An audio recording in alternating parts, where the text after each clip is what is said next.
everyone, my name is Elli, and this is my journey with scoliosis. So I was first diagnosed with scoliosis when I was 7 years old. I chose these two pictures on the screen. That is the age, that is what I looked like when I was diagnosed. I looked like a normal 7-year-old who loved to play soccer, loved to go outside, have fun, and no one really knew. I didn't know, my family didn't know what was really going on inside until I went to my annual family doctor appointment, and they had me do the Adams forward bend test, which is where you just bend forward. It's the classic scoliosis test.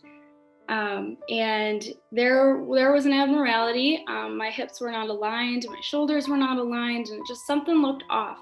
So my doctor did go ahead and send me to get some x-rays done, and we ended up finding this. I had a 38-degree curve when I was 7 years old. This is my very first x-ray. Kind of crazy to think that that's what was going on inside, when on the outside I looked like those two pictures right there. No one would really have known. So little did I know was I going to be wearing braces like these, the Boston back brace. On the far left, that is my first brace that I ever wore. Very uncomfortable, very weird looking. And it's kind of crazy to look at all of these braces at the same time and to see how I grew and how my curve progressed over the 4 years where I had to wear this brace. I had to wear the brace for 23 hours a day for all 4 years. That was not easy whatsoever, especially as a 7-year-old. I couldn't even fathom what scoliosis was. I had no idea at 7 years old, and let alone next thing you know, I had to wear this brace for 23 hours a day. Just did not seem fair. It wasn't fun. Sometimes I had to spend my hour with my brace off just taking a shower, and that's the only time I got to take off my brace. So it was very unfortunate because I did love to play soccer. I started playing soccer when I was 4 years old, and so I played without the brace for 3 years. But when I was 7, I had to learn and I had to adapt to wear this while I played soccer. So jumping to age 11, this is my last x-ray that I had done before my first spinal fusion surgery. I had a thoracic curve of 62 degrees and a lumbar curve of 30 degrees. So it progressed. It definitely progressed, even though I wore the brace 23 hours a day for 4 years. Was I perfect? No. There were days where I would bank up my hours and I would wear it all day, 24 hours one day, and I would take it off for 2 hours the next day. And, I thought that was okay, but maybe it wasn't. Who knows? Everyone is different, and this is just how my body responded ultimately.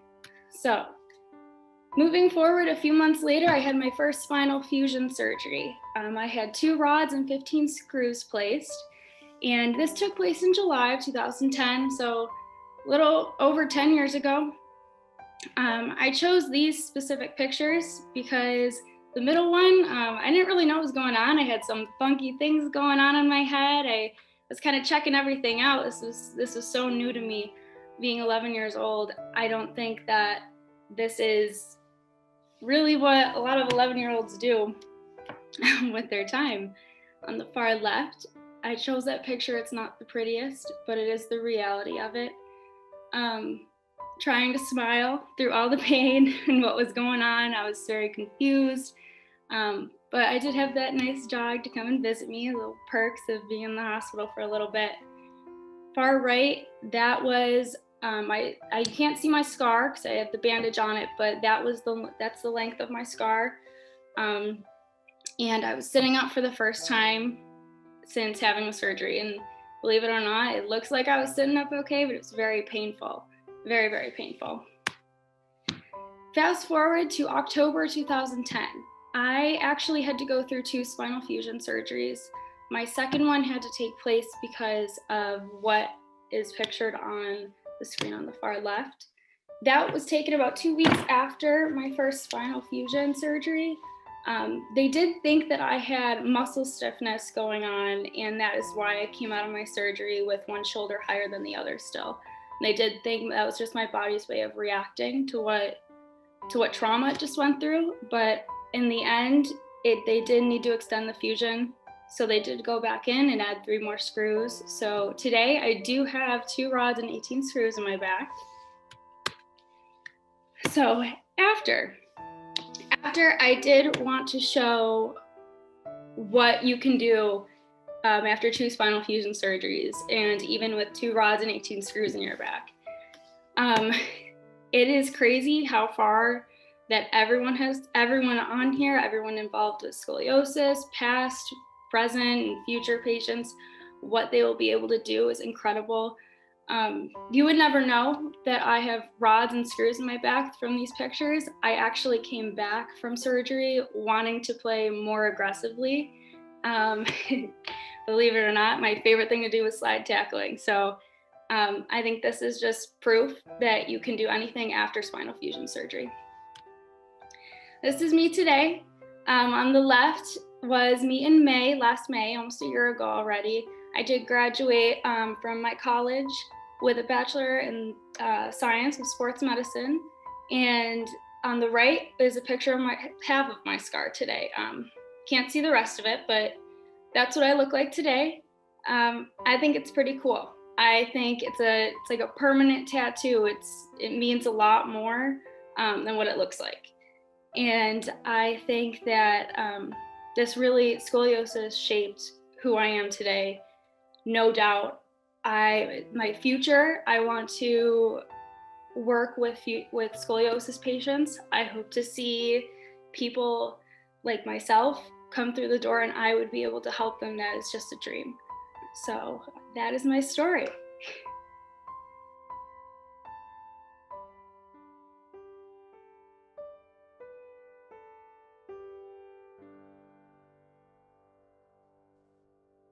Hey, Ellie. It's so nice to meet you.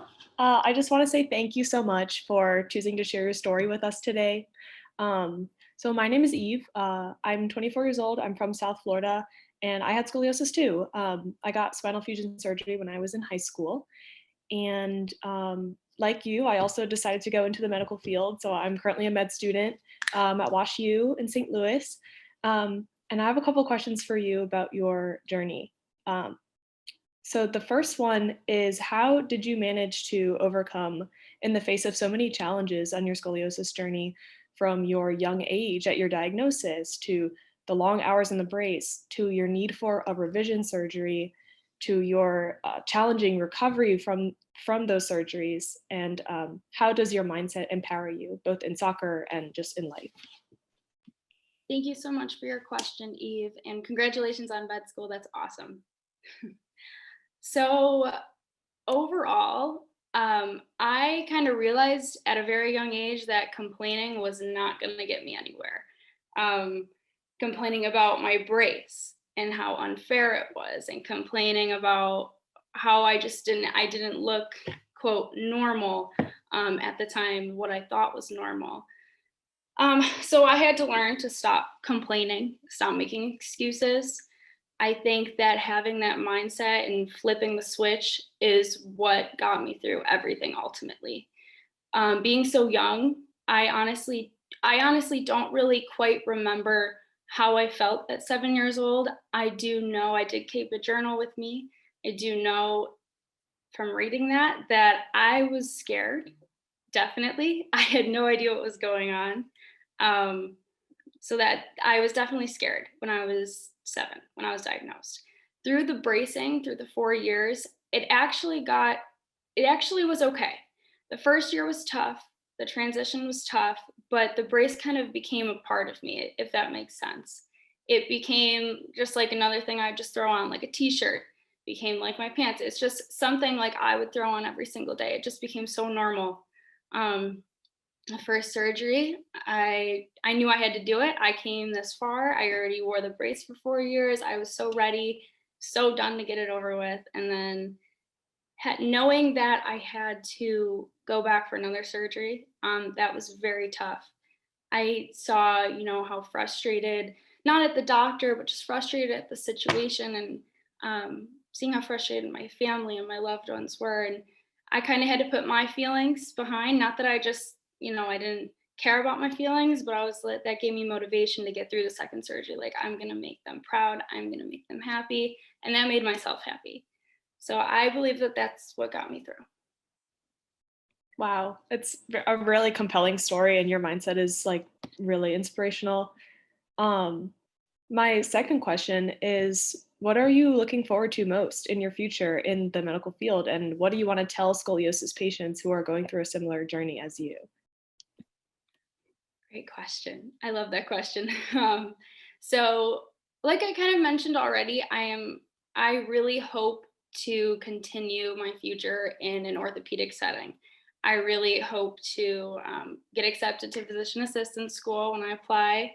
Um, I really am looking forward to seeing someone walk through the door who looked just like me, who was scared, or who looked like you, and help be able to help them. Just be able to help them, and I think that will make me feel so good and make them feel so good, and that's what I'm looking forward to the most, for sure. Hi, my name's Noelle. I also had a spinal fusion when I was 14 with 2 rods and 19 screws. And I loved hearing your story. I definitely see lots of similarities between the two of us. Um, so my first question for you is, I played goalie in soccer and I struggled mentally to play soccer again after surgery. How did you get back into the game of soccer without being worried about your back? Thank you so much, Noelle, for your question, and I do think we are very similar. So those pictures in my PowerPoint, uh, don't get confused. Those were not the first the first years after my spinal fusion surgeries. That is not what I looked like when I played when I first came back. I was hesitant. I was scared. But in place of that, to kind of distract me from how scared I was, I did take the extra steps and I got myself a personal strength coach. I focused on my strength, my legs, my core, everything else but my back, so I didn't have to think about my back. And the stronger I got, my confidence went up. I was less self conscious and I was able to just perform on the field. And being able to physically see differences really boosted my confidence, and it did help my mental health a lot. I think those are really great tips for patients going through this, because I think that's a big worry that many people have is, how will I get back into sports or the activities I like doing? So getting into my next question, I too, after reading your written story, you talked about how you lost your grandfather. Um, I also lost my grandfather after my surgery, and it made recovery more difficult. What is your advice in taking care of your mental health during surgery recovery slash overcoming any sort of adversity?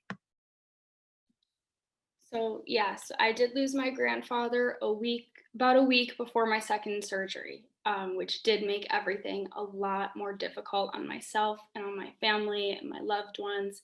It was very difficult losing him. Um, and being 11 years old, it was hard. A lot of that was hard at the story mentally. And I knew that I had to learn how I was going to cope with that. I knew I had to learn for myself what I had to do to get out of like a mental hole, I guess I could call it. I didn't want to feel stuck anymore. So I thought of things that I remembered of him. He actually had a really great track and field career in college, and he was very humble about it. He set records at his university, and that really inspired me mentally. So thinking of things that make you happy all the time, and then finding a passion that you really love to do, and just focusing on that and looking towards the future and remembering the reason why you started something, I think that is seriously so important in your scoliosis journey and recovery. Hi, Ellie. I'm Taylor, and I love listening to your story. And I was diagnosed with scoliosis when I was 6 years old, and I've been wearing a brace ever since, and I'm now 13. And I also play soccer too, and I love the sport so much, so I definitely can relate to you. And my first question is, how did your teammates and coaches react to having to take a break from soccer and then coming back after your surgery? Hi, Taylor. Thank you so much for your question. And it is awesome that you have a smiling face and you're going through it and you're doing awesome.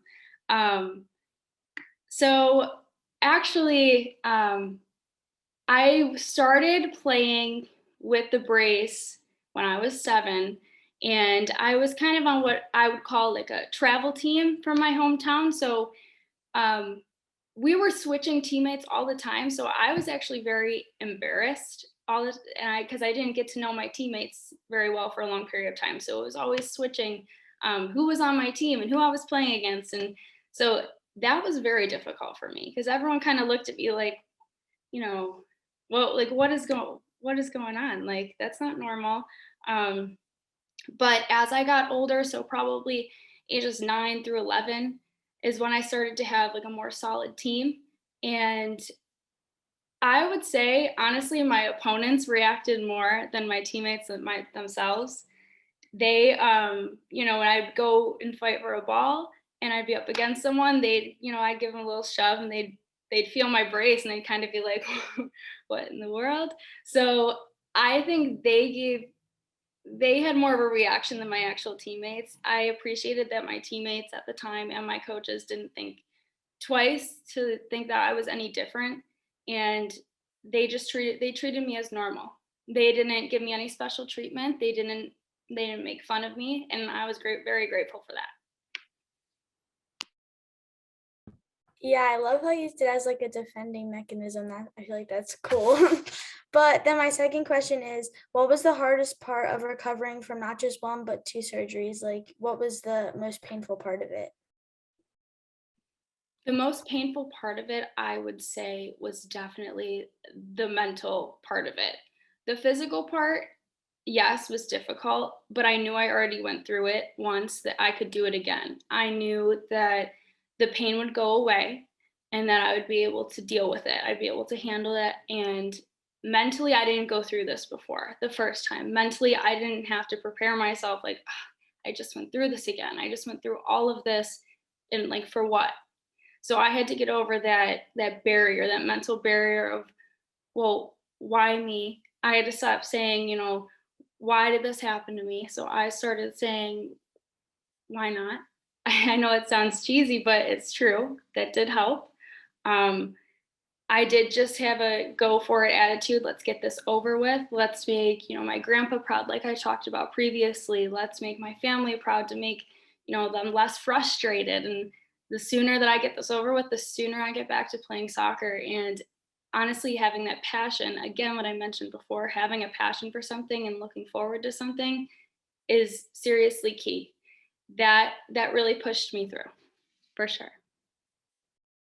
Thank you so much, everyone, for all of your questions. I really appreciate you taking the time to listen to my story and ask such meaningful questions. I really do believe that my journey with scoliosis is what made me who I am today and who I will be in the future. I think having a strong community like this one is super important too. So I encourage anyone in the scoliosis community who is looking for someone to talk to or just looking to listen to stories, stops by and takes a listen and has a listen to everything we have to say. And I really appreciate having the time to talk to you guys and to listen to everyone's questions and your other experiences. So thank you so much.